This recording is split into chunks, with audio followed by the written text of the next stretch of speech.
السلام علیکم ورحمۃ اللہ وبرکاتہ۔ محترم دوستوں، بزرگوں، نوجوان ساتھیوں، خواتین اسلام اور نوجوان بچیوں، آج یوم الجمعہ عید المومنین یعنی خطبہ جمعہ کا عنوان ہے نبی کریم صلی اللہ علیہ وسلم کی مجلس۔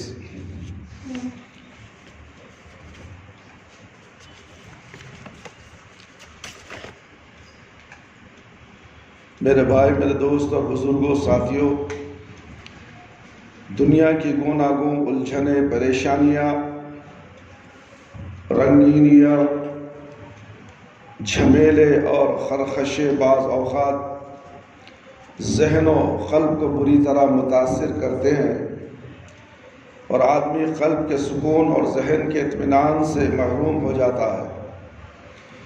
ایسی کیفیت میں ایمان کو تازہ کرنے اور روحانی سکون و سرور حاصل کرنے کا یقینی طریقہ یہ ہے کہ آدمی چند لمحے نبی کریم صلی اللہ علیہ وسلم کی مجلس میں گزارے اور قلب و روح کو ایمانی جذبات سے گرمائے، تاریخ کی وہ زندہ جاوید درخشاں ہستیاں اسی مجلس سے ابھرے جن کے نام آپ نہایت عقیدت سے لیتے ہیں اور جن کو اپنے لیے نمونہ بناتے ہیں، اور جن کا نام لیتے ہوئے آپ بڑی عقیدت سے کہتے ہیں اللہ ان سے راضی ہے۔ حقیقت یہ ہے کہ روئے زمین پر ایسا قابل رشک گروہ ان سے پہلے آسمان کی آنکھ نے کبھی نہیں دیکھا۔ ان کے نقش قدم پر چلنے کا عزم ہو تو چند لمحے رسول اللہ صلی اللہ علیہ وسلم کی پاکیزہ مجلس میں گزارنے کا معمول بنا لیجئے۔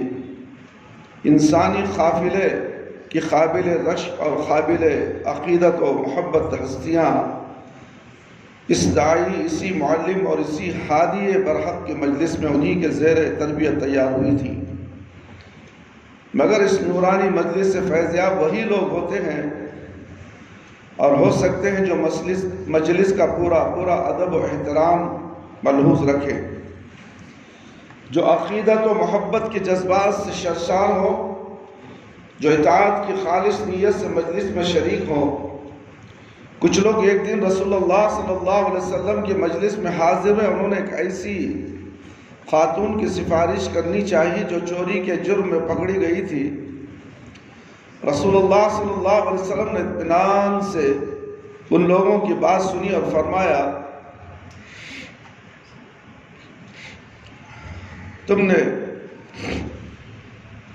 تم سے پہلی قومیں اسی لیے ہلاک ہوئیں کہ جب سماج میں ان کے معمولی لوگ کوئی جرم کرتے تھے تو ان کو سزا دی جاتی، اور جب سوسائٹی کے بڑے لوگ کوئی جرم کرتے تھے تو ان کے لیے سفارشیں پہنچ جاتی تھیں اور وقت کے حکام صرف نظر کی کر لیا کرتے تھے۔ بخاری نے روایت کی ہے اسے۔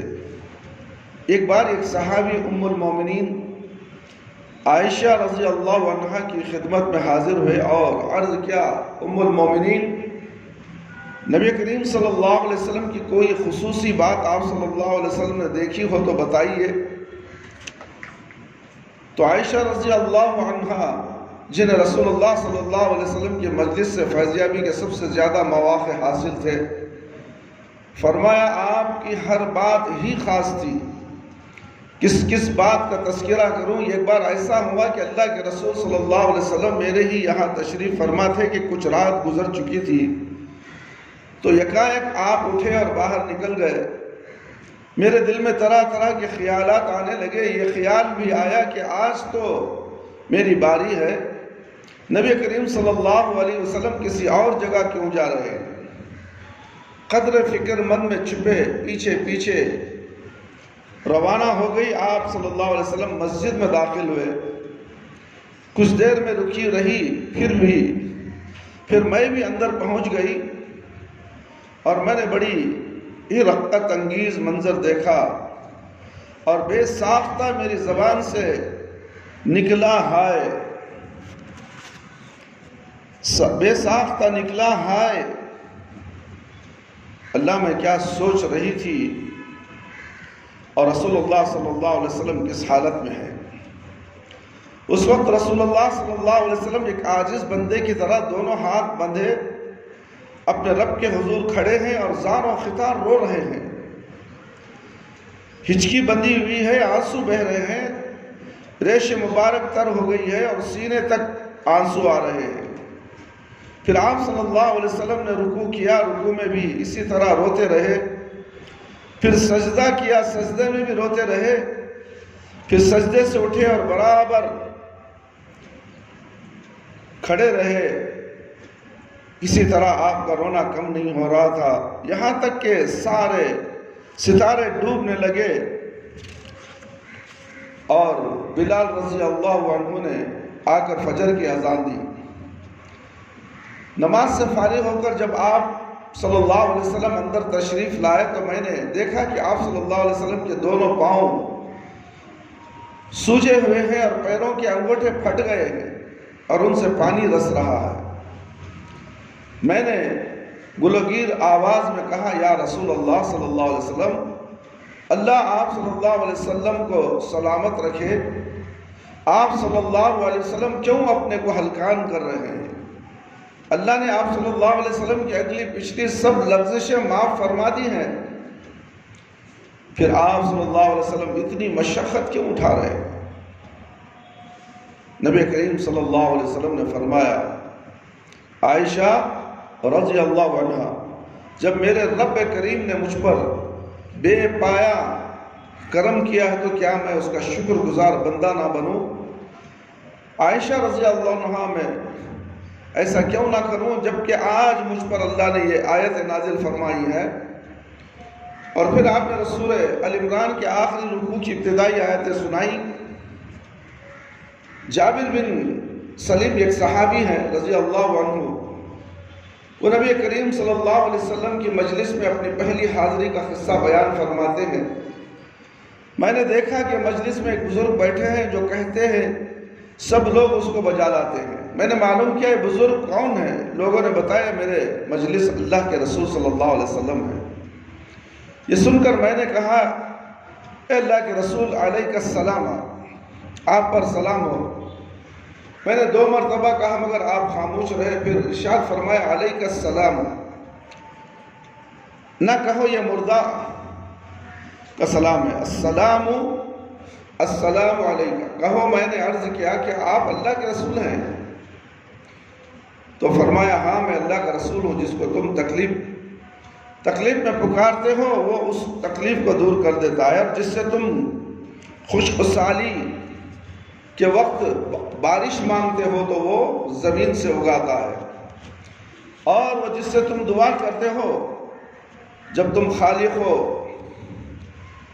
و دف بے نشان و بے بیان میں ہوتے ہو اور وہاں تمہاری سواری گم ہو جاتی ہے تو اس کو تمہارے پاس لوٹا دیتا ہے۔ میں نے عرض کیا یا رسول اللہ صلی اللہ علیہ وسلم مجھے کوئی نصیحت فرمائیے، تو آپ صلی اللہ علیہ وسلم نے ارشاد فرمایا، جابر رضی اللہ عنہ فرماتے ہیں آپ صلی اللہ علیہ وسلم کے اس کہنے کا اثر یہ ہوا کہ میں نے پھر زندگی میں کسی کو برا نہیں کہا، نہ کسی آزاد شریف کو، نہ کسی غلام کو، یہاں تک کہ کسی جانور کو بھی برا نہ کہا۔ میرے بھائی، میرے دوست اور خواتین اسلام، دوسری نصیحت آپ صلی اللہ علیہ وسلم نے یہ فرمائی، کسی چھوٹی سے چھوٹی نیکی کو بھی حقیر نہ جانو، بلکہ تسلسل کے ساتھ کیے جاؤ، اور تم جب بھی اپنے کسی بھائی سے بات کرو تمہارا چہرہ کھلتا اور مسکراتا رہے۔ یہ کبھی نیکی ہے، یہ بھی ایک نیکی ہے، اور اپنا تہمن آدھی پنڈلی تک اٹھائے رکھو۔ پیجامہ جو ہے نیچے کا حصہ، ٹراؤزر ہو یا پیجامہ ہو، اس کو آدھی پنڈلی تک اٹھائے رکھو۔ اگر یہ نہ ہو تو ٹخنوں سے اونچا تو ضرور رکھو، ٹخنوں کے اوپر تو ضرور رکھو۔ کون؟ یہ اللہ کے نبی بول رہے ہیں۔ آج لوگوں کو بولو ہرگز نہیں، وہ ٹخنے کے نیچے چلے گا، ساکس پہنیا تو وہ تک ساکس کے بغیر ہے تو بھی ٹخنے کے نیچے رہتا۔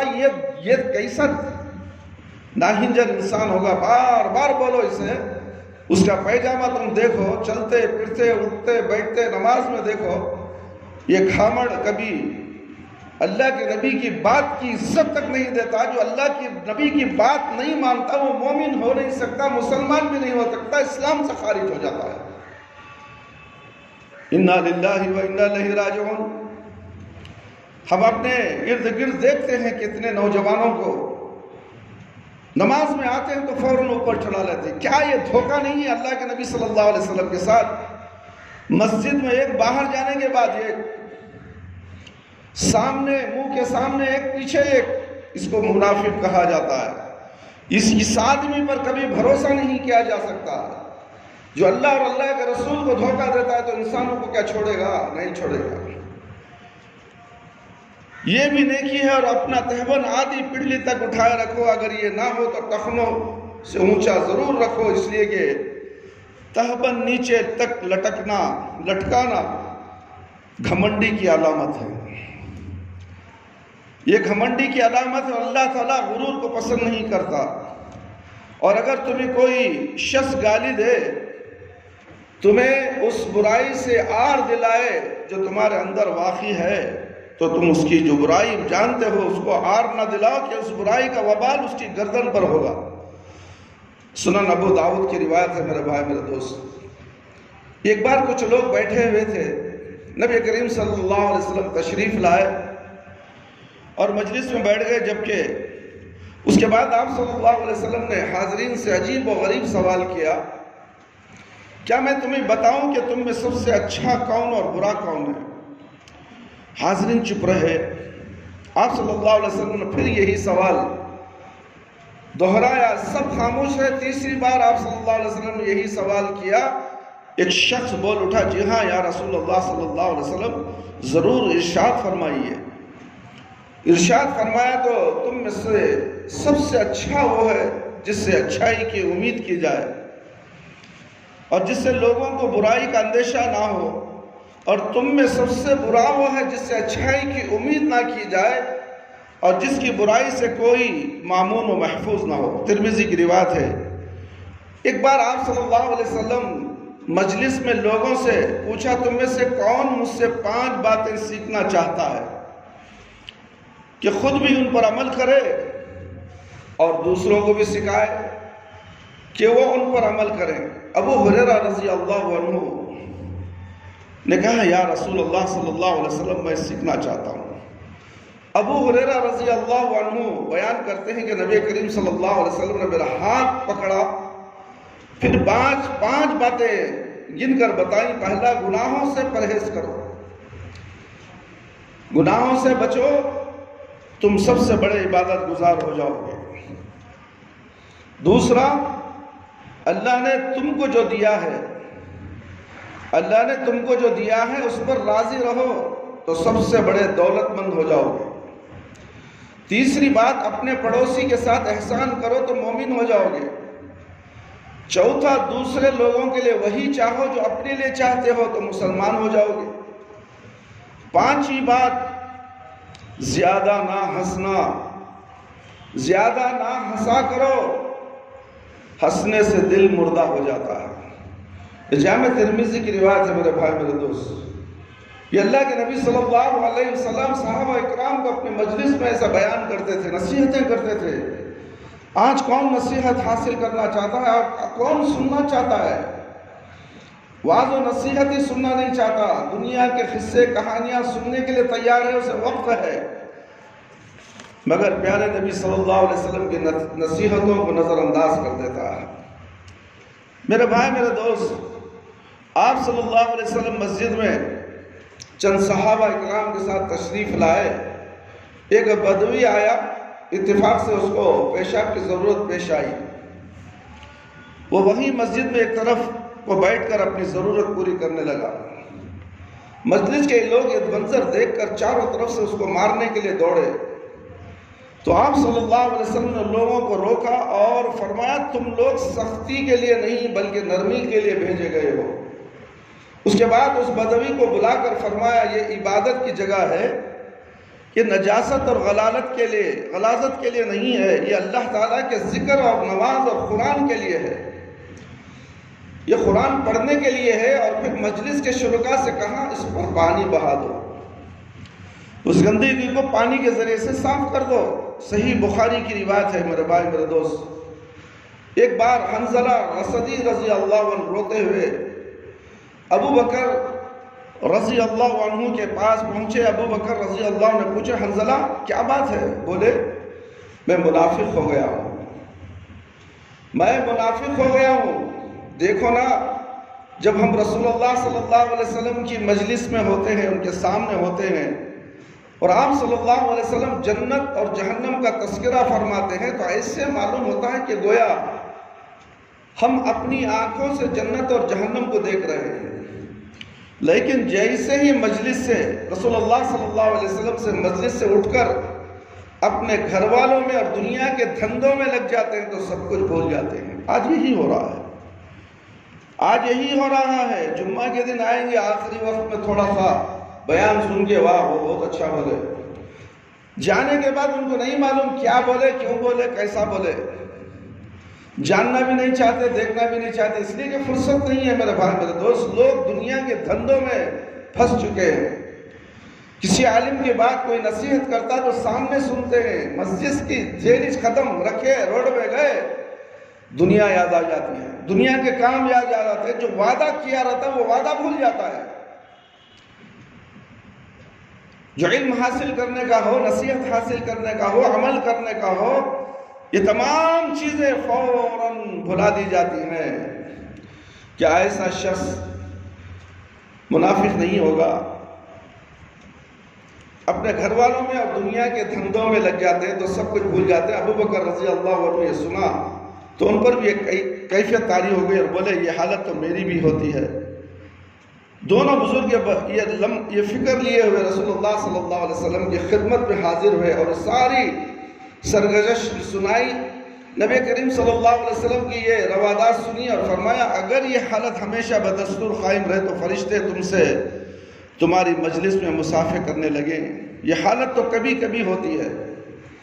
اسے ترمذی نے روایت کیا ہے۔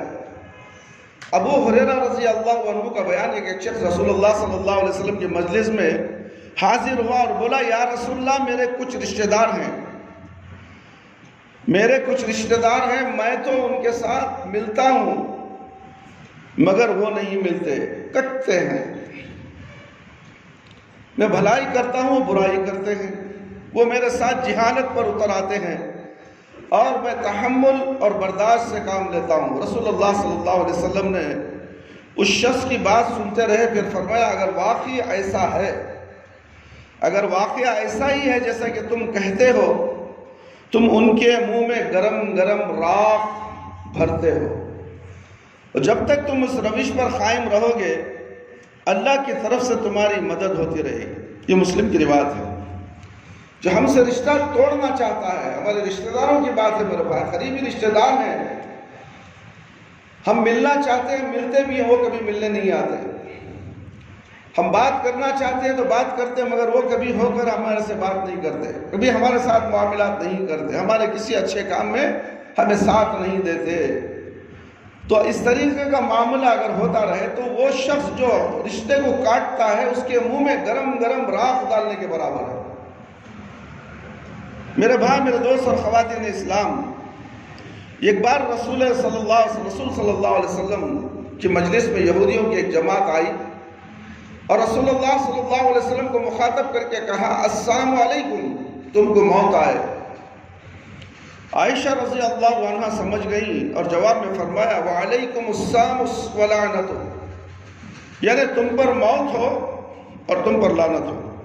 پھر رسول اللہ صلی اللہ علیہ وسلم نے سنا تو فرمایا عائشہ رک جاؤ، اللہ تعالیٰ تمام کاموں میں نرمی کو پسند فرماتا ہے۔ عائشہ رضی اللہ عنہ نے فرمایا یا رسول اللہ صلی اللہ علیہ وسلم، ان لوگوں نے جو کچھ کہا وہ آپ صلی اللہ علیہ وسلم نے نہیں سنا؟ ارشاد فرمایا میں نے بھی تو جواب میں کہا وعلیکم، وعلیکم تم پر بھی ہو۔ بس رسول اللہ صلی اللہ علیہ وسلم اس جواب میں سختی اور انتقام کی درشتی بھی نہیں ہے، اور یہ حکمت بھی ہے کہ اگر ذرا بھی انسانیت ہو تو سننے والا شرمندگی محسوس کرے۔ ایک مرتبہ رسول اللہ صلی اللہ علیہ وسلم نے اپنی مجلس میں جنت کا تذکرہ فرمایا، اس قدر تفصیل کے ساتھ مؤثر انداز میں جنت کا نقشہ کھینچا کہ مجلس میں ایک بدوی موجود تھا، بولے یا رسول اللہ صلی اللہ علیہ وسلم یہ جنت کس کو ملے گی؟ رسول اللہ صلی اللہ علیہ وسلم نے ارشاد فرمایا، جس خوش کلامی سے کام لیا، بھوکوں کو کھانا کھلایا، اکثر روزے رکھے، اس وقت نماز پڑھنے کے لیے کھڑا رہا جبکہ لوگ آرام سے سو رہے ہوں۔ یعنی تہجد کی نماز، تہجد گزار انسان کو کہا جا رہا ہے کہ رات میں اٹھ کر جب لوگ سوئے ہوئے نماز پڑھ رہا ہے، اس کو جنت ملے گی۔ ایک بار ایک صحابی نے اللہ کے رسول صلی اللہ علیہ وسلم نے پوچھا،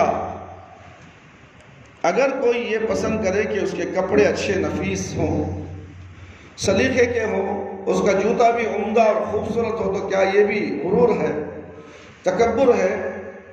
تو آپ صلی اللہ علیہ وسلم نے ارشاد فرمایا نہیں، اللہ جمیل و یحب الجمال، اللہ جمال والا ہے اور جمال کو پسند کرتا ہے، یعنی اللہ خوبصورت ہے، خوبصورتی کو پسند کرتا ہے۔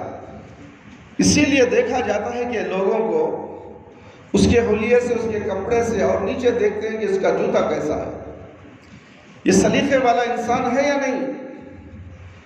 تو اپنے آپ کو سلیقے میں رکھنا یہ غرور نہیں، تکبر نہیں ہے، یہ خوشنما، اپنے آپ کو خوشنما، اچھے کپڑے پہننا اور جوتے بھی اچھے پہننا، یہ جمال ہے، خوبصورتی ہے میرے بھائی میرے دوست۔ اس میں کوئی آڑ نہیں ہے کہ یہ تکبر ہے، یہ گھمنڈ ہے، ایسا نہیں ہے۔ اللہ نے تمہیں حیثیت دی ہے، اچھے سے اچھی چیز استعمال کرو، اس میں کوئی پریشانی کا معاملہ نہیں ہے۔ ایک شخص نبی کریم صلی اللہ علیہ وسلم کے مجلس میں حاضر ہوا اور گزارش کی کہ یا رسول اللہ صلی اللہ علیہ وسلم، اللہ نے مجھے نصیحت فرمائیے اور ارشاد فرمایا غصہ نہ کرو، غصہ نہ کیا کرو۔ اس شخص نے کئی مرتبہ سوال دہرایا، ہر مرتبہ آپ صلی اللہ علیہ وسلم نے یہی جواب دیا، غصہ نہ کیا کرو۔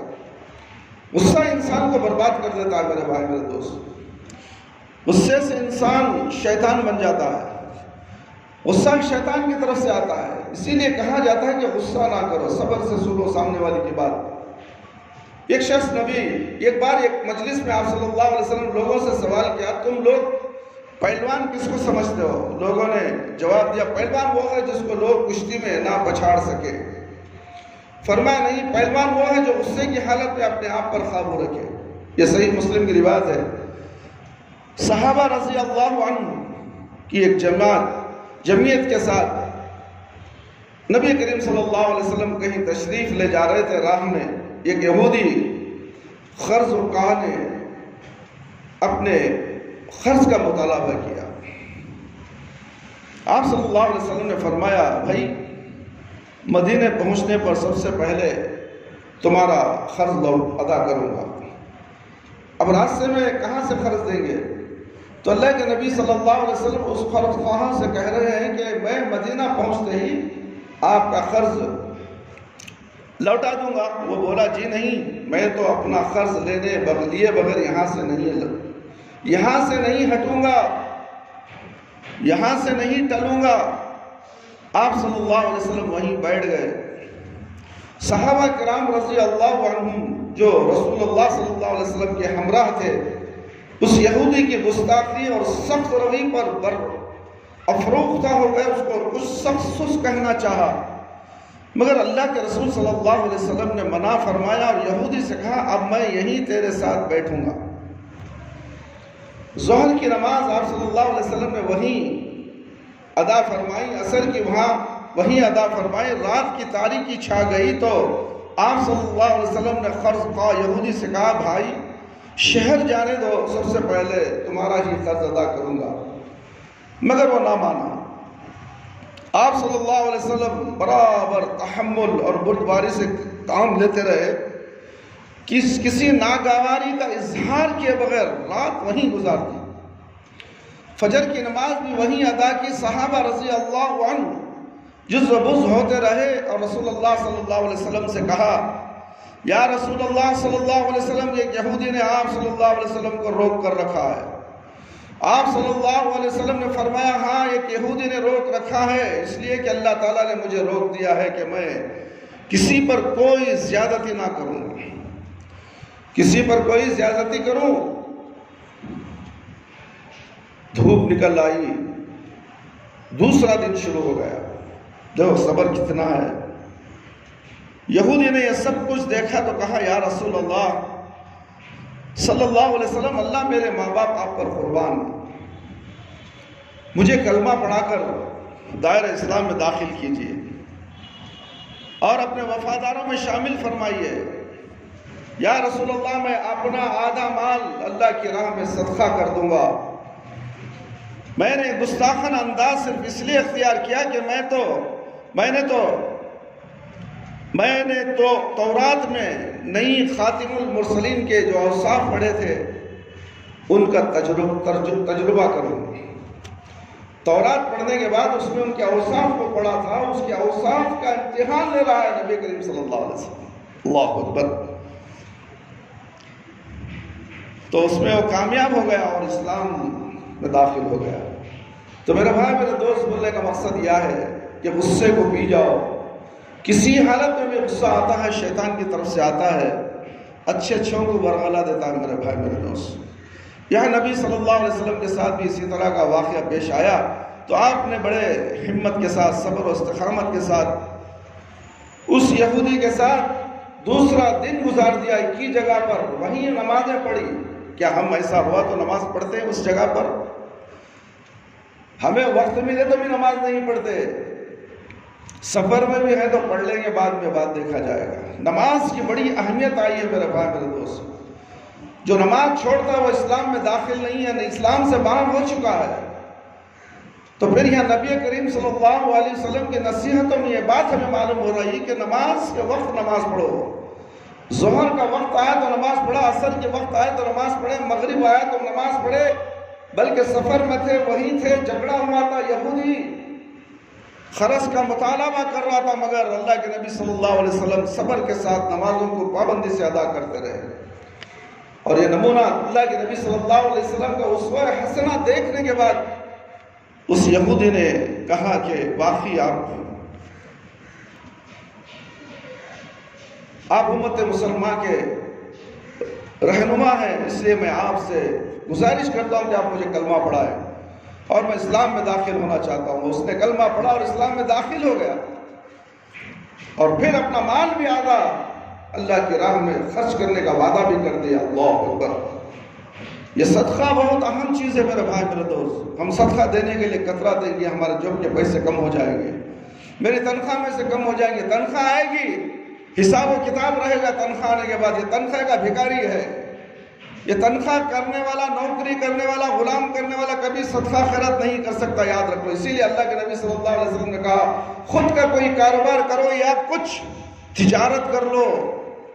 تجارت میں اللہ رب العالمین نے برکت رکھی ہے، اور اس وقت تم صدقہ کرو گے تو تمہاری تجارت میں بڑھوتری ہوگی، تمہارے کام و کاج میں بڑھوتری ہوگی۔ نوکری تو بس وہی لکیر کی فقیر وطنا ہی ہے، مہینہ بھر کام کرو، 10,000 روپے ہی، 10,000 سے 11 نہیں ہوتے، وہ سال بھر گزرنا تو 11 ہوں گے۔ پھر اس کے بعد آدمی بوڑھا ہو جائے گا، ریٹائرمنٹ ہو جائے گا تو 5,000 کی رقم اسے بڑھ کر ملے گی، بس اتنا ہی۔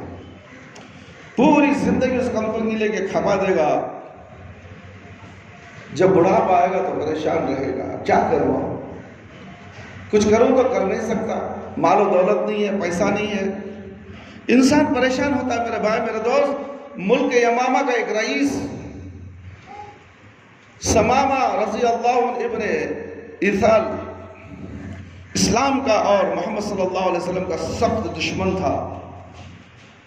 صحابہ کرام رضی اللہ عنہ دستہ نجد کی طرف روانہ کیا گیا تھا، دستہ نجد کی طرف روانہ کیا گیا تھا۔ اتفاق کی بات کہ وہاں راہ میں کسی مقام پر سمامہ مل گیا، صحابہ کرام رضی اللہ عنہ اس کو گرفتار کر کے مدینہ لے آیا، اور یہاں مسجد نبوی صلی اللہ علیہ وسلم کے ایک ستون سے اس کو باندھ دیا گیا۔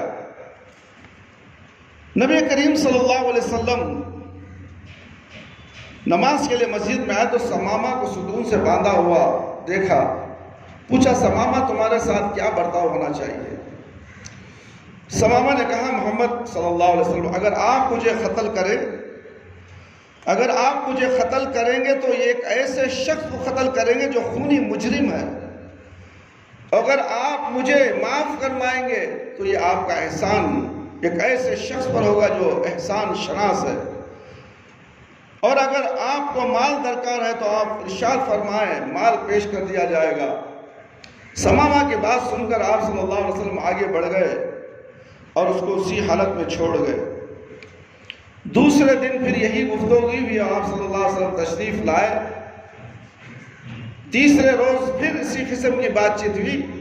نبی کریم صلی اللہ علیہ وسلم نے اپنے مبارک ہاتھوں سے ثمامہ کے بند کھول دیے اور اس کو رہا کر دیا۔ تیسرے دن اس کو رہا کر دیا۔ اس حسن سلوک کا ثمامہ پر اس قدر اثر ہوا کہ وہ مسجد سے باہر نکلا اور آڑ میں کسی موضوع مقام پر غسل کر کے پھر مسجد میں داخل ہوا اور کلمہ شہادت ادا کر کے حلقہ بگوش اسلام ہو گیا۔ رسول اللہ صلی اللہ علیہ وسلم سے کہا محمد صلی اللہ علیہ وسلم آج سے پہلے زمین پر آپ کے چہرے سے زیادہ کوئی چیز میرے لیے مقبوض نہ تھی، لیکن آج وہ چہرہ مجھے روئے زمین کے ہر چیز سے زیادہ محبوب ہے۔ مجھے آپ صلی اللہ علیہ وسلم کے دین سے زیادہ کسی چیز سے دشمنی نہ تھی، لیکن آج وہ دین مجھے ہر چیز سے زیادہ عزیز ہے۔ مجھے آپ کے شہر سے زیادہ کسی شہر سے قد نہ تھی، مگر آج آپ صلی اللہ علیہ وسلم کا وہ شہر مجھے تمام شہروں سے زیادہ پرکشش نظر آتا ہے۔ صحیح مسلم کی روایت ہے۔ ادھر بیٹھ جائیں، بیان کریں سامنے۔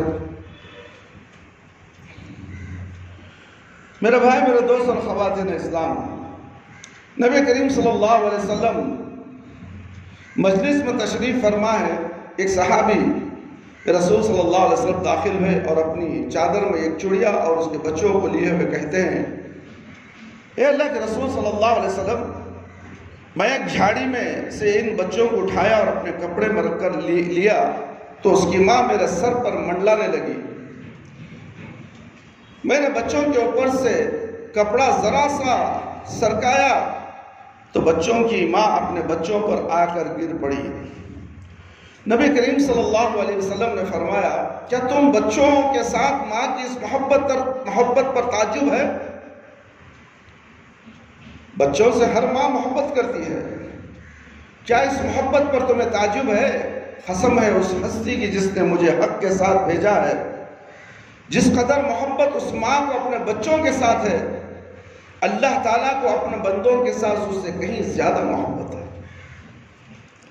اللہ کو محبت ہے بندوں سے، مگر بندہ اللہ سے محبت کرنا نہیں چاہتا، دنیا سے محبت کرتا ہے، دنیا کے مال و جائیداد سے، عیش و آرام سے اسے محبت ہے۔ اللہ سے محبت کا ثبوت یہ ہے کہ وہ 5 وقت کی نماز اول وقت میں ادا کرے اور ایک اللہ کی عبادت کرے اور ایک نبی صلی اللہ علیہ وسلم کی اطاعت و فرما برداری کرے، شرک سے بچے، بدعت سے بچے، غیر اللہ کی مدد مانگنے سے بچے، ان سب سے ہٹ کر صرف ایک اللہ کی عبادت کرے۔ اللہ سے محبت کا تقاضا یہی ہے میرے بھائی، میرے دوست۔ کس قدر دل نشین اور خوبصورت انداز میں اللہ کے رسول صلی اللہ علیہ وسلم کے بے پایا محبت کا تعارف کرایا۔ اس نورانی مجلس میں گاہ حاضری بھی بہت بڑی سعادت ہے، لیکن کس قدر خوش نصیب ہیں وہ لوگ جو بلا عذر روزانہ کسی نہ کسی اللہ کی مسجد میں کچھ لمحات گزارتے ہیں اور اپنے ایمان کو تازہ کرنے کے لیے واعظ و نصیحت سننے کے لیے بیٹھ جاتے ہیں۔ انسانیت، شرافت اور راہ راست کا سبق اسی مجلس سے ملتا ہے میرے بھائی، میرے دوست۔ آپ کو باہر نہیں ملے گا، روڈ میں نہیں ملا، دکانوں میں نہیں ملے گا، کاروبار کی جگہ نہیں ملے گا، چائے کی دکانوں میں نہیں ملے گا میرے بھائی۔ آپ کو تو علم مسجد میں ملے گا، جس کے اندر صرف قرآن اور حدیث کی بات بتائی جاتی ہے۔ اس مسجد سے لگاؤ رکھو، اس مسجد سے محبت رکھو میرے بھائی، میرے دوست۔ اللہ جسے پسند کرتا ہے اسے دین کی سمجھ عطا کرتا ہے۔ پسند ناپسند کا مسئلہ ہے میرے بھائی، میرے دوست۔ ہم اللہ کو پسند کریں گے تو اللہ تعالیٰ ہمیں پسند کرے گا۔ ہر طرح کی دین کے راستے کے اندر ہر طرح کا دین تمہیں سمجھائے گا کہ دین کس طرح حاصل کیا جائے۔ اللہ کے رسول صلی اللہ علیہ وسلم کا ارشاد ہے، اللہ جس بندے کا بھلا چاہتا ہے اس کو دین میں تفقہ عطا کرتا ہے۔ اس فقرے سے سب سے پہلی بات تو یہ سامنے آتی ہے کہ اللہ تعالیٰ اس بندے کا بھلا چاہتا ہے جو صاحب دین ہو، اس لیے کہ دین کا دشمن دین میں تفقہ کیوں حاصل کرے گا، اور دشمن دین کو اللہ کیوں بھلا چاہے گا؟ اللہ اسی کا بھلا چاہتا ہے جس کا اللہ سے تعلق اور جو اللہ پر ایمان رکھتا ہو، اللہ سے اور اللہ کے دین سے محبت رکھتا ہو، اور دین میں گہری بصیرت اور مثالی سوچ بوجھ حاصل کرنے کی کوشش کرتا ہو، کوشش اور کاوش کے بغیر اس عمل کو دنیا میں اللہ تعالیٰ کسی کو کچھ نہیں دیتا۔ یہ دنیا اللہ تعالیٰ نے اسی قانون فطرت پر بنائی ہے، اور قدرتی دستور یہی ہے کہ جو کوشش کرتا ہے وہ چاہتا ہے، جو کوشش سے جی چراتا ہے وہ محروم رہتا ہے۔ اللہ کا ارشاد ہے، ان لیس للانسان انسان الا ما سعی، آدمی کو صرف وہی ملتا ہے جس کی وہ کوشش صحیح اور کوشش کرتا ہے۔ اور یہ حقیقت آفتاب کی طرح روشن ہے کہ دین میں تفقہ حاصل کرنے اور دین علم میں بصیرت پیدا کرنے کی کوشش وہی خوش نصیب کرے گا جو دین سے مشرف ہو اور ایمان کی دولت سے مالا مال ہو۔ دوسری بات یہ ایک اصولی حقیقت کے طور پر یہ سمجھ میں آتی ہے کہ یہ بات جس طرح مرد کے لیے ہے اسی طرح عورت کے لیے بھی ہے۔ ایسا نہیں ہے کہ ایک صاحب دین مرد تو اللہ تعالیٰ اس سے بھلا چاہتا ہے مگر صاحب دین عورت کا بھلا نہیں چاہتا۔ مرد بھی اللہ کا بندہ ہے، عورت بھی اللہ کی بندی ہے۔ مرد کوشش کرے گا تو وہ بھی اپنے کیے کا صلہ پائے گا، اور عورت کوشش کرے گی تو وہ بھی اپنے کیے کا صلہ پائے گی۔ اللہ رب العالمین ارشاد فرماتے ہیں، للرجال نصیب مما اکتسبوا وللنساء نصیب مما اکتسبن، مردوں نے جو کمائی ہے اس کے مطابق ان کا حصہ ہے، عورتوں نے جو کمائی کی ہے اس کے مطابق ان کا حصہ ہے۔ اللہ تعالیٰ نے اس دنیا کی آبادی اور رونق کے لیے انسان کی دو صفتیں پیدا کی ہیں، یہ دونوں یکساں مواخذ یہ ہیں کہ وہ اپنی دنیا اور آخرت بنانے کے لیے کوشش وہ کاوش کریں، دنیا کو یکساں حصہ ملے گا۔ اللہ تعالیٰ کا تعلق دونوں سے یکساں ہے، وہ کسی کے ساتھ ناانصافی ہرگز نہیں کرے گا۔ وہ دونوں کا خالق، دونوں کا رب، دونوں کا یہی وہی خواہ ہے، اور دونوں کو اپنی جنتوں سے نوازنا چاہتا ہے۔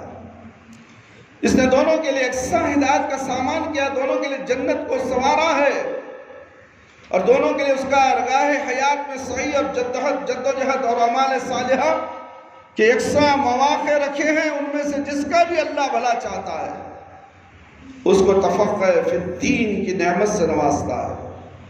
اگر علی مرتضیٰ رضی اللہ عنہ کو اس نے فقاہت اور بصیرت سے نوازا ہے، عائشہ صدیقہ رضی اللہ عنہ کو بھی دین کے اصل و حکم میں درک عطا فرمایا ہے، اگر وہ علوم نبوت سے فیضیاب ہوئے ہیں تو عائشہ صدیقہ رضی اللہ عنہ بھی فیضیاب ہیں۔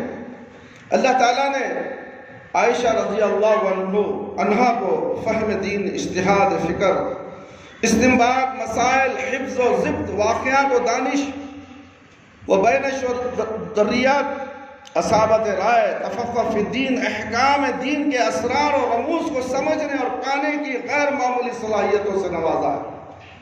قرآن پاک کی آیتوں اور رسول اکرم صلی اللہ علیہ وسلم کے فرم و بدات کی جو تعبیریں یقین نواز حکمت اور توجیہ آپ صلی اللہ علیہ وسلم منقول ہے، وہ دینی علوم کے ذخیرے میں ملت کے بیش بہا سرمایہ ہے۔ ایک روز امیر معاویہ رضی اللہ عنہ نے دربار کے ایک شخص سے پوچھا، لوگوں میں سے سب سے بڑا عالم کون ہے؟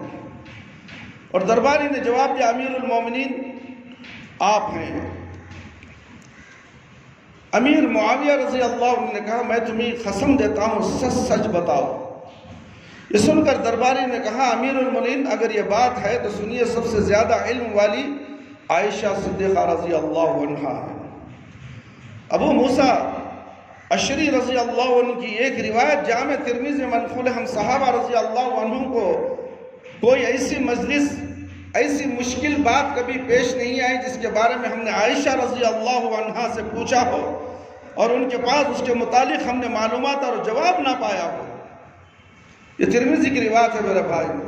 کیا ہماری بیٹیاں، ہماری بیویاں، ہماری بہنیں کیا عائشہ صدیقہ رضی اللہ تعالیٰ عنہ کے طرز عمل پر زندگی گزاریں گی؟ کیا گزار رہی ہیں؟ دیکھو اپنے گھروں کا جائزہ لو۔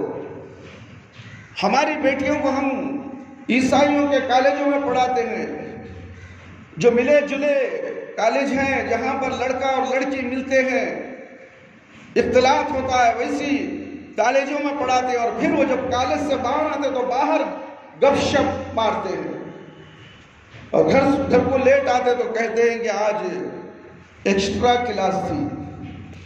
وہ ایکسٹرا کلاس تھی، کیا کبھی اس بات میں تحقیق کی کہ آج بچی لیٹ گھر کو آئی ہے؟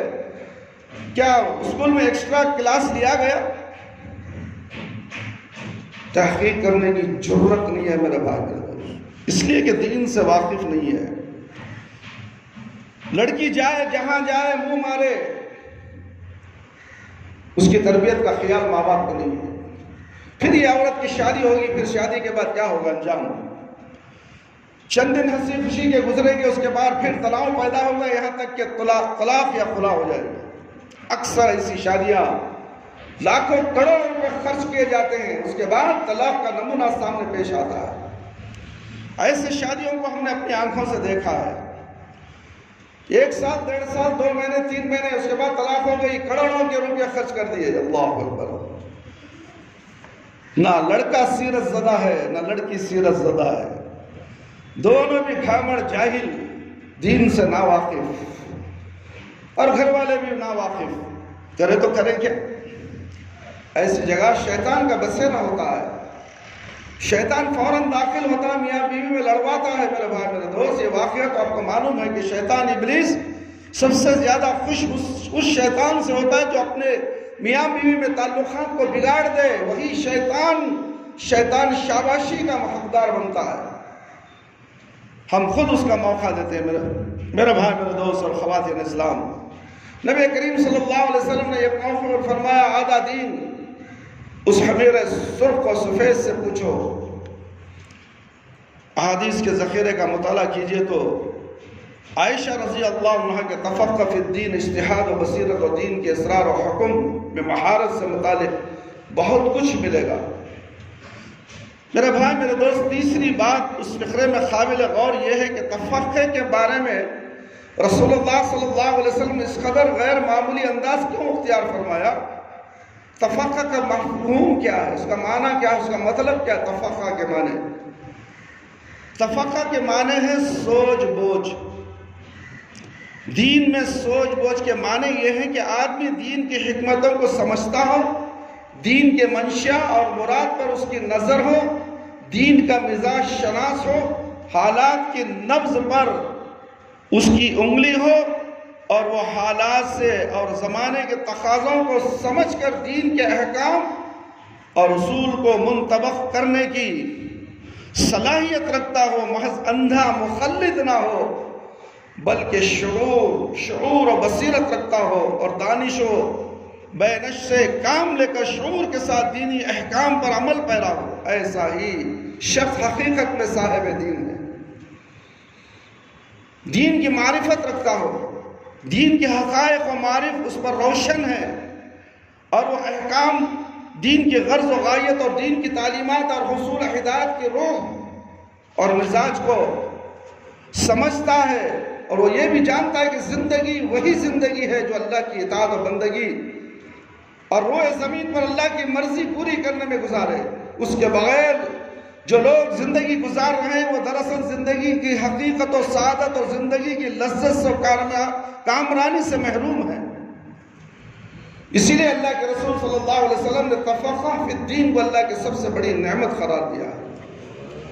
آج دین کی سمجھ نہ ہونے کی وجہ سے 36 فرقے بن چکے ہیں۔ ہر فرقہ یہی کہتا ہے کہ ہم جنت کو جائیں گے، مگر وہ فرقہ جنت میں جانے والا نہیں۔ کیوں؟ تفقہ دین سے خالی ہے، تخفف فی الدین سے خالی ہے میرے بھائی میرے دوست۔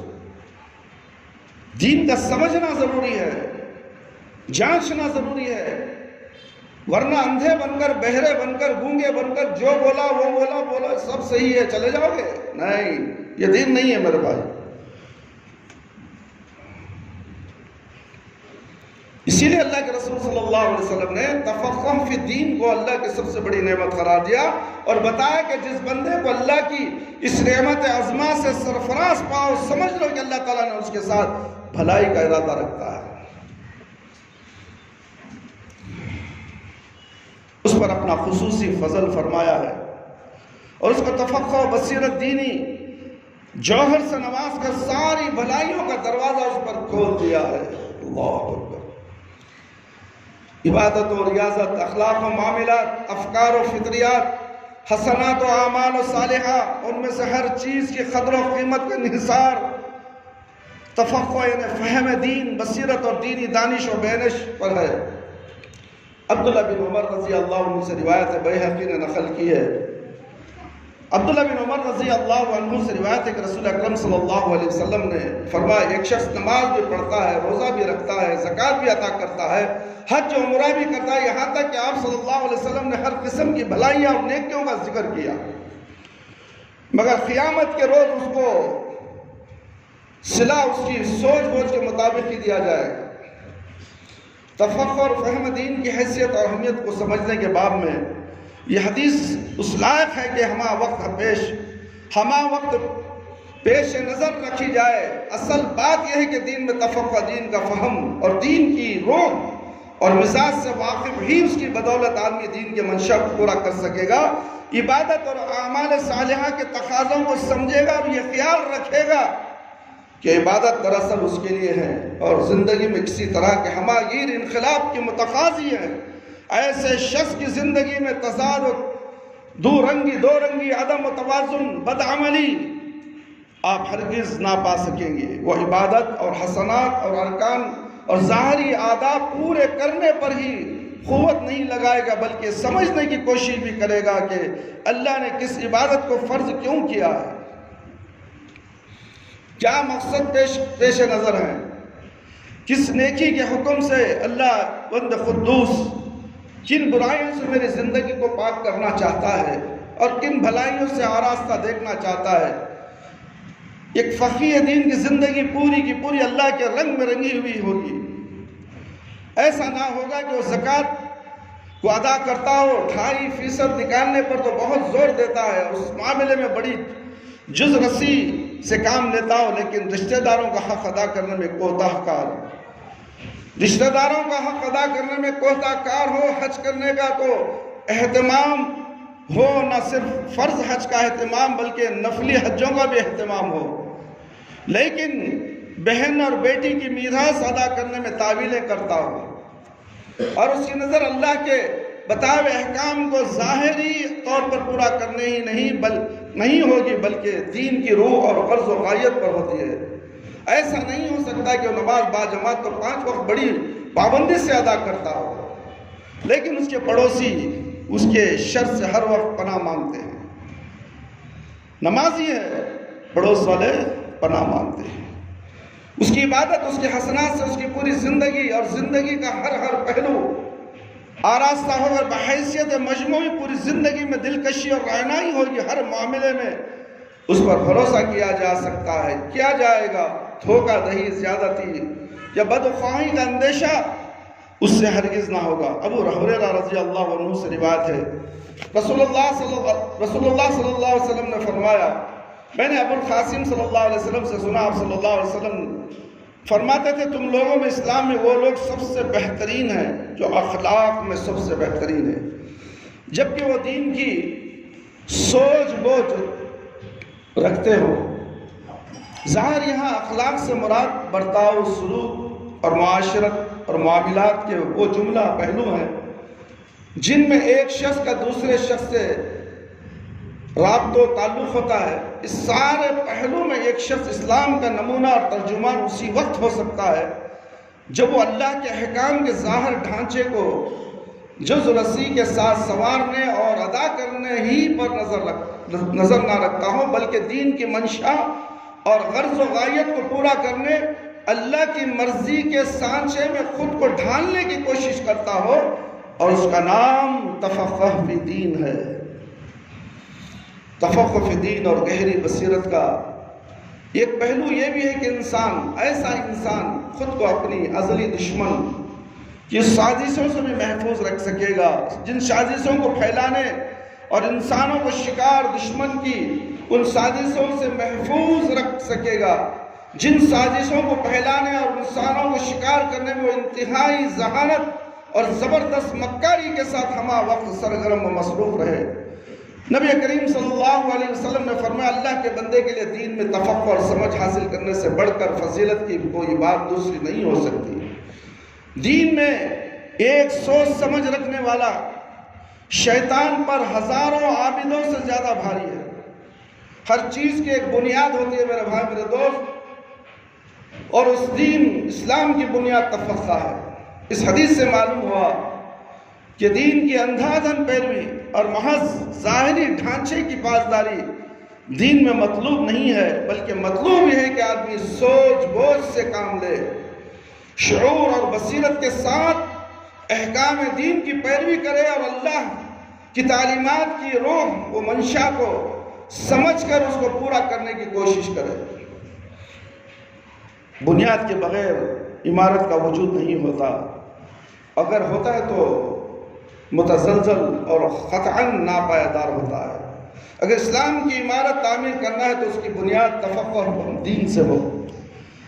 رسول صلی اللہ علیہ وسلم کے اس فقرے سے کا مفہوم یہ ہے، دین کی پیروی کرنے والے اندھے مقلد نہ بنے، بلکہ شعور کے ساتھ دین کو اپنائے۔ مقلد کس کو کہا جاتا ہے؟ مقلد کا لفظ آیا تو بہت سے لوگوں کو معلوم نہیں کہ مقلد کیا ہے۔ مقلد اس کو کہتے ہیں کسی پیر و مرشد یا فقیر یا کسی ملا مولوی کی بات کو دین سمجھ کر عمل کرتا ہے، اسے مقلد کہتے ہیں۔ سمجھ میں آ رہی ہے بات؟ مقلد کے معنی کیا ہے؟ گلے میں پٹا ڈال لینا، وہ جس طرح کھینچتا ہے ادھر چلتے رہنا، تحقیق نہیں کرنا۔ ایک بہت بڑی جماعت ایسی ہمارے آنکھوں کے سامنے ہے، بس حضرت جی پیر جی ان کے پیچھے بھاگ رہی ہے، کروڑوں کے ازدحام نظر آتا ہے۔ کبھی ان کے مجلسیں ہوتے تو دیکھ کے ڈرنے لگتا ہے، کیا یہی سچے پکے دیندار؟ یہ مقلد ہیں، یہ علماء کے، پیر و مرشد کے، نہ جانے کن کن کے اتباع کرنے والے ہیں۔ یہ اللہ کے اتباع کرنے والے نہیں، اللہ کے نبی صلی اللہ علیہ وسلم کی اتباع پر عمل کرنے والے نہیں، یہ اپنے بڑوں کی اطاعت کرنے والے ہیں۔ اپنے بڑے جو بول دیے سے بول دیے وہی بات صحیح ہے، اس بات کو صحیح سمجھ کر اس پر عمل کرنے والے کو مقلد کہا جاتا ہے۔ اہل حدیث اس شخص کو کہتے ہیں جو قرآن و حدیث میں تحقیق کرتا ہے، دین میں تحقیق کرتا ہے، تفقہ فی دین کی صلاحیت رکھتا ہے، کسی کی باتوں میں نہیں آتا چلو یہ دین ہے کرو، اتنے فضائل ہیں اتنے فضائل ہیں، اتنے ثواب ملنے والے ہیں، ایسا کرو تو جنت میں چلے جاؤ، ویسا کرے تو جنت میں، بلکہ ثبوت نہیں ہے اس کا ثبوت قرآن اور حدیث سے بالکل نہیں ہے میرے بھائی میرے دوست، تو پھر وہ دین کیسے ہو سکتا ہے؟ پوچھو ان علماء کرام سے، یہ جو آپ نصیحت کر رہے ہیں کیا یہ دین ہے؟ تو دین ہے تو ثبوت دو۔ قُلْ هَاتُوا بُرْهَانَكُمْ إِن كُنتُمْ صَادِقِينَ، اگر تم سچے ہو تو دلیل پیش کرو، قرآن کی ایک آیت پیش کرو یا حدیث نبوی صلی اللہ علیہ وسلم پیش کرو، انشاءاللہ تمہاری بات سر آنکھوں پر، اگر نہیں ہے تو ہم تمہاری بات ماننے کے لیے تیار ہیں۔ یہی تحقیق کرو میرے بھائی میرے دوست، بغیر تحقیق کر عمل کرو گے اسی طرح تمہاری زندگی اس میں کھپ جائے گی، یہاں تک کہ تم موت کی دہلیز کے قریب کھڑے ہو جاؤ گے، اس وقت وہاں سے نکلنا بہت مشکل ہے۔ کوئی سمجھانے والا بھی اس وقت آئے گا تمہیں، تم انکار کر دو گے، تے سالوں سے تے زمانے سے میں پیروی کرتے آ رہا ہوں، کیا یہ اس کی بات پہ میں عمل کر لوں؟ اس وقت شیطان بھی تمہارے پاس موجود ہوتا ہے، کہتا ہے نہیں نہیں اس کی بات مت سنو، اس کی بات مت سنو، آپ کے سامنے ابو طالب کا واقعہ موجود ہے۔ ابو طالب مشرک تھے، پیارے نبی صلی اللہ علیہ وسلم کے چچا، ساری زندگی اللہ کے نبی صلی اللہ علیہ وسلم کی خدمت کی، اور جب ان کا آخری وقت آیا تو اللہ کے نبی صلی اللہ علیہ وسلم زندہ تھے، اور انہوں نے کہا اے میرے چاچا، میری کان میں کلمہ پڑھ لو، میں اللہ رب العالمین سے تمہاری سفارش کروں گا۔ آخری وقت نزا کا عالم، پورے خاندان والے رشتہ دار، سردار پٹیل، جو لوگ بڑے تھے اس کے چاہنے والے سب موجود ہیں، گھیرا ڈالے ہوئے کھڑے ہوئے۔ ایک نبی کریم صلی اللہ علیہ وسلم اپنے چچا کے کان کے قریب جا کر آہستہ کہتے ہیں میرے چچا، آپ کلمہ پڑھ لیجئے، میں آپ کی سفارش کروں گا اللہ رب العالمین سے۔ تو اس نے، چچا نے کہا اے بھتیجے، میرے بھتیجے، میں موت کے ڈر سے محمد صلی اللہ علیہ وسلم کا کلمہ نہیں پڑھوں گا، میرے مرنے کے بعد لوگ کیا کہیں گے؟ موت کے ڈر سے محمد صلی اللہ علیہ وسلم کا کلمہ پڑھ لیا، میں کلمہ نہیں پڑھتا، جہنم کی آگ مجھے منظور ہے۔ اللہ اکبر، اس وقت روح قبض ہو گئی میرے بھائی میرے دوست۔ یہ کس کا واقعہ ہے؟ ہمارا تمہارا نہیں، پیارے نبی صلی اللہ علیہ وسلم کے چچا اتنی خدمت کرتی ہے، وہ ساری دنیا کی قوم، آنے والی قوم بھی اتنی خدمت نہیں کرتی تھی جتنا اللہ کے نبی صلی اللہ علیہ وسلم کی خدمت کے اللہ کے نبی صلی اللہ علیہ وسلم کے چچا ابو طالب۔ کیا وہ ایمان قبول کر لیے؟ ہمارا تمہارا معاملہ دیکھو، ہم حضرت جی کے پیچھے، ملا جی کے پیچھے، پیر جی کے پیچھے، دادا کے پیچھے، بابا کے پیچھے، نانی کے پیچھے ناراض ہو جائیں گے۔ اگر میں غلط کام کروں، صحیح راستے پہ آ جاؤں تو یہ ناراض ہو جائیں گے۔ یہی روش تو ابو طالب کی تھی، وہ جہنم میں چلے گیا۔ اگر یہی روش تمہاری رہی، تم بھی جہنم میں جانے والے ہو، یاد رکھ لو۔ تم کس کھیت کی ملی ہو؟ جب ابو طالب کو نہیں بخشا گیا تو تم کو کیسے بخشے گا اللہ؟ کسی کی محبت سے کسی کو جنت نہیں مل جاتی، کسی کی پیروی کرنے سے جنت نہیں ملے گی۔ پیروی اسی کی کرو جس کا حکم دیا گیا ہے، وہ اللہ ہے اور اللہ کے رسول صلی اللہ علیہ وسلم ہے۔ اللہ کی اطاعت کرو، اللہ کے نبی کی اطاعت کرو۔ کیا مشکل؟ حکم اللہ کا ہے، پیر کا، مرشد کا، حضرت جی کا، پیر جی کا، امیر صاحب کا۔ اللہ اکبر۔ ان تمام چیزوں کو بازو رکھ دو میرے بھائی میرے دوست، اس کی کوئی حیثیت نہیں ہے۔ اگر تم ان کی بات نہیں مانو گے، اللہ تعالیٰ تمہیں پوچھنے والا نہیں ہے۔ اگر تم اللہ اور اللہ کے رسول کی بات کا انکار کرو گے تو تم پکڑے جاؤ گے، خبر میں موت کے وقت میں پکڑے جاؤ گے۔ جب تمہاری موت کا وقت آئے گا تو تم کہو گے میں کلمہ پڑھنا چاہتا ہوں، شیطان کہے گا نہیں تو پڑھنا کو۔ تمہارا سامنے لا الہ الا اللہ کی تلقین کی جائے گی اور تم انکار کر دو گے، نہیں پڑھوں گا۔ اور تمہاری روح بڑی مشکل سے، بڑی تکلیف سے، تمہاری جسم سے وہ برے فرشتے جو روح نکالنے والے ہوتے ہیں آئیں گے، تمہارے جسموں میں سلاخ گھسڑیں گے اور تمہاری روح کو نکالیں گے اور بدبودار کپڑے میں لپیٹ کر آسمانوں کی طرف لے جائیں گے۔ کس منحوس کی روح ہے یہ؟ لعنت ہو اس پر۔ سارے آسمانوں کے فرشتے لعنت بھیجیں گے۔ کیا ہم سارے فرشتوں کے مرنے کے بعد بھی لعنتی بنے؟ تو پھر سوچتے کیوں نہیں، غور و فکر نہیں کرتے، سمجھتے نہیں دین کو کیا دین ہے؟ دین کو سمجھو۔ پھر اللہ رب العالمین پوچھیں گے یہ کون ہے، یہ کس کی روح ہے؟ یہ کہیں گے فلانے کی روح ہے۔ تو ساتوں زمین کے نیچے پٹک دو، ساتوں زمین کے نیچے پٹک دو۔ یعنی کیا ہے ساتوں زمین کے نیچے میرے بھائی میرے دوست؟ دوزخ ہے، جیل ہے۔ اس جیل کے اندر اس روح کو پٹک دیا جائے گا، وہاں بھی فرشتے موجود ہیں، کوئی روح اس جیل سے باہر نہیں آتی ہے۔ لوگ کہتے ہیں کہ جمعرات کو روحیں گھر کو آتی ہیں، شب برات کو روحیں قبرستان میں آ جاتی ہیں۔ یہ کیسے ناہنجر لوگ ہیں، سمجھ نہیں ہے۔ دین کی سمجھ نہ ہونے کی وجہ سے ملا مولویوں کی باتوں کو دین سمجھتے ہیں۔ ملا مولوی کی بات دین نہیں ہوتی، دین تو اللہ اور اللہ کے رسول کی باتوں کو ہوتی ہے۔ سمجھ کر دین پر عمل کرو میرے بھائی میرے دوست۔ کب تک یہ کرتے رہو گے؟ کب تک ایسا چلتا رہے گا؟ کب تک اپنے آپ کو دھوکہ دو گے؟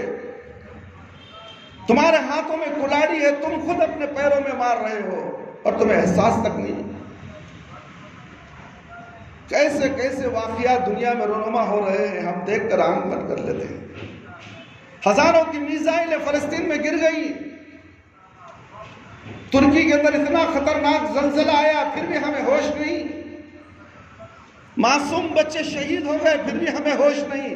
ہم جو دین میں، وہی دین سچا ہے۔ وہ لوگ چھوٹے چھوٹے بچے، معصوم نوجوان، اللہ اور اللہ کے رسول کی تعلیمات حاصل کرتے ہوئے اپنے آپ کو قربان کر رہے ہیں۔ تم کیا قربان کرتے ہو؟ تم ایک بات سننا نہیں چاہتے، اپنے آپ کو تبدیل بھی کرنا نہیں چاہتے، دیکھنا بھی نہیں چاہتے کہ صحیح دین کیا ہے۔ وہ تو دین کے لیے قربان ہو رہے ہیں، تم دین کو سمجھنے کے لیے اپنے آپ کو تبدیل ہو جاؤ، تلاش کرو، سوچ بوجھ رکھو، عقل و فکر رکھو۔ دنیا کی ہر چیز کے لیے تمہارے پاس عقل ہے، عقل نہیں ہے تو دین کو سمجھنے کے لیے نہیں ہے۔ بس 4 وقت یا 5 وقت کی نماز پڑھ لو، بس کہانی ختم۔ کیا یہ میری نماز، میں جس دین پہ چل رہا ہوں اس دین کے طریقے پر سے یہ نماز جو میں پڑھ رہا ہوں، نماز میرے لیے قابل قبول ہے؟ کبھی سینے پہ ہاتھ رکھ کر سوچا؟ فرصت یہ ہے مولوی صاحب کے پتہ سنے تو ہوتا نہیں، چلو جی ہمارے مولوی صاحب بولے گی پڑھ لیو جی نماز۔ سود کھا، لوگوں کا مال کھا، زنا کر، نماز پڑھ لے، شراب پی، نماز پڑھ لے، دھوکہ دے، نماز پڑھ، جھوٹ بول، نماز پڑھ۔ نماز کی وجہ سے تو جنت میں چلا جائے گا۔ واہ، یہ گناہ، نماز اسے گناہ نہیں چھڑا سکے، نماز اسے یہ گناہ نہیں چھڑا سکے تو جنت میں جائے گا کیسے؟ اور نماز بھی وہ نماز جو پیارے نبی محمد صلی اللہ علیہ وسلم کے طریقے کے مطابق نہ ہو، وہ نماز نماز ہی نہیں ہے۔ چاہے لوگوں کو بول سنتے ہوئے تکلیف ہوئے تو ہو جائے، تکلیف ہو تو ہو جائے، مگر سمجھو صلو کما رأیتمونی وصلی، نماز ایسے پڑھو جیسے مجھے نماز پڑھتے ہوئے دیکھا۔ کس نے کہا یہ بات؟ اللہ کے نبی نے کہا، اللہ کے نبی نے کہا، نبی نے کہا۔ میں بار بار چلا چلا کر کہتا ہوں کہ اللہ کے نبی نے کہا، نہیں ہمارے مولوی صاحب بول نہیں، ہمارے مسجد کا امام، تیرا مسجد کا امام گیا بھاڑ میں، تیرا مسجد کا امام اگر نبی کی بات بتاتا ہے سر آنکھوں پر، تیرا مسجد کا امام اگر اللہ کی بات بتاتا ہے سر آنکھوں پر، نہیں تو اس کا کوئی تعلق دین سے نہیں ہے۔ نکالو حدیث کو، اٹھاؤ دیکھو، صلو، نماز پڑھو، اس طرح پڑھو جس طرح مجھے پڑھتے ہوئے دیکھا۔ یہ سفید ٹوپی، سفید جھبا، سفید شرعی، 1000 بار بولو نبی کی نماز کا طریقہ یہ نہیں ہے، مانتا نہیں، ہاتھ ایسا چل جائے گا، پیر سے پیر لگا اب بھی ایسا کر لے گا، یہ کیا طریقہ؟ آمین بولو، نہیں بولتا مکہ۔ سورہ فاتحہ جس نے نہیں پڑھی اس کی نماز نہیں، یہ پڑھتا نہیں سورہ فاتحہ۔ ہمارے امام کے پاس سورہ فاتحہ پڑھنا جائز نہیں، امام کی اقتداء کرو، امام جیسا کرتا ویسا کرو بس۔ اللہ، امام جو کھاتا وہ کھاؤ تمہیں، امام جو کپڑے پہنتا وہ پہنو، امام جو گاڑی لیتا وہ گاڑی لو، امام جس گھر میں رہتا ہے شیٹوں کے گھر میں وہی گھر میں تم بھی رہنا ہے۔ کیوں عالیشان گھروں میں رہتے ہو؟ امام کی اقتداء کرنے والے سوچو، عقل نہیں رکھتے، ہے عقل، کام پہ نہیں لاتے، عقل کو چھٹی دے دیتے۔ میرے بھائی، نماز وہی قابل قبول ہوگی قیامت کے دن اور میدان خبر کے اندر۔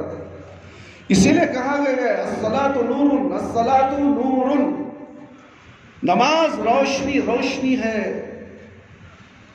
کہاں دنیا میں، کہاں خبر میں، کہاں آخرت میں؟ یہ صحیح مسلم کی روایت ہے میرے بھائی میرے دوست۔ دنیا میں، خبر میں، آخرت میں، یہ تو ہونا ہم نہ۔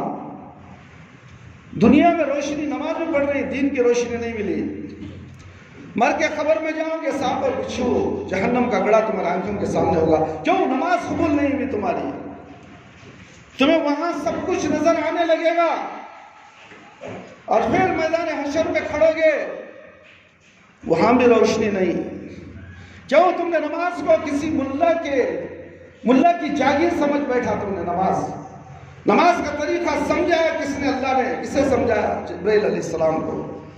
جبرائیل علیہ السلام آ کر نبی کریم صلی اللہ علیہ وسلم کو نماز کا طریقہ سکھائے، اور نبی کریم صلی اللہ علیہ وسلم نے عمل کے ذریعے نماز پڑھ کر صحابہ رضی اللہ عنہم کو پوری نماز کا طریقہ سکھایا اور کہا کہ صلو کما رأیتمونی اصلی، نماز ایسے پڑھو جیسے مجھے پڑھتے ہوئے دیکھا ہے. مردوں کو لیے بھی وہی نماز، عورتوں کے لیے بھی وہی نماز. عورتیں سجدہ جیسے مرد کرتے اسی طرح کرے، عورتیں سجدہ بھی ویسے ہی کرے. رکوع سجدہ سب مردوں کی حیت کے مطابق کرے. سینے پر ہاتھ باندھے، مرد بھی سینے پر ہاتھ باندھے. مگر بولوں تو بولوں کسے؟ سنتے ہو عمل نہیں کرتے. جو نبی کی بات کا عمل نہیں کرتا وہ اسلام سے خارج ہو جاتا میرے بھائی. کیوں اپنے آپ کو مسلمان رہتے ہوئے اس خوش فہمی میں رہتے ہو کہ میں جنت کو جاؤں گا، میں جنت کو جاؤں گا؟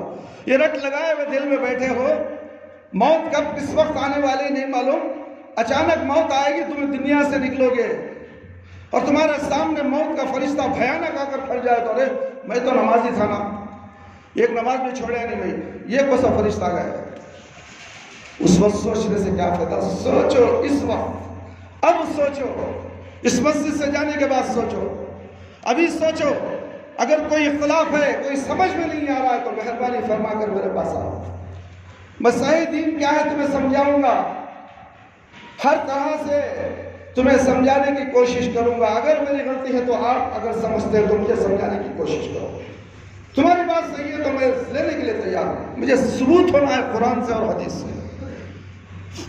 اللہ اور اللہ کے رسول صلی اللہ علیہ وسلم کی تعلیمات ہمارے پاس نہ ہونے کی وجہ سے ہم گمراہ ہو چکے ہیں اور قیامت تک گمراہ رہیں گے، مرتے دم تک گمراہ رہیں گے اور کلمہ نصیب نہیں ہوگا میرے بھائی میرے دوست. اسی لیے تفقہ بدین سب سے بڑی نعمت ہے. جسے دین کی سمجھ آ گئی وہ دنیا کی ساری نعمتیں، خبر کی نعمتیں، آخرت کی نعمتیں سے سرفراز ہو جائے گا. اس لیے میرے بھائی میرے دوست اور خواتین اسلام، اللہ رب العالمین سے دعا ہے کہ اللہ تعالیٰ مجھے اور آپ تمام کے تمام قرآن اور حدیث کی باتیں جو ہم نے آپ کے سامنے پیش کی ہیں، یعنی کہ اسلام کے تقاضوں کو پورا کرے. اور یہ اشارہ بھی ملتا ہے کہ اس دین کی بنیاد چونکہ سوچ بوجھ پر ہے، اس لیے حقائق کو سمجھنے کی کوشش کرنے والے، کھلی آنکھ اور کھلے کانوں سے دنیا کا مشاہدہ کرنے والے، اللہ کی دی ہوئی فہم و بصیرت سے کام لینے والے کبھی اس دین سے محروم نہیں رہ سکتے.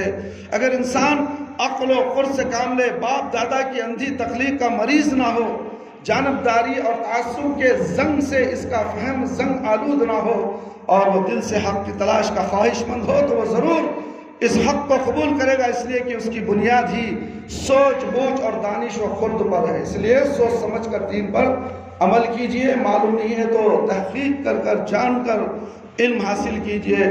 اگر قرآن و حدیث سے ثبوت مل جائے تو الحمدللہ آمنا و صدقنا کہیے اور آگے بڑھتے جائیے. انشاءاللہ اللہ تعالیٰ آپ کو دنیا میں بھی اور آخرت میں بھی بھلائی عطا فرمائے. آمین یا رب العالمین. اللہ رب العالمین سے دعا ہے کہ اللہ تعالیٰ مجھے اور آپ تمام کے تمام قرآن اور حدیث کی باتیں سن کر اس پر زیادہ سے زیادہ ہم سب کو عمل کرنے کی توفیق عطا فرمائے. اللہ تعالیٰ میرے اور آپ کے گناہوں کی مغفرت فرما دے. اللہ ہم سب کو شرک سے بچا لے، بدعت سے بچا لے. اللہ تو رحم کرنے والا ہے، ہم سب پر رحم فرما. ہمارے والدین، ہمارے رشتہ دار جو اس دنیا سے چلے گئے، اگر قابل رحم قابل مغفرت ہیں تو اللہ ان کی مغفرت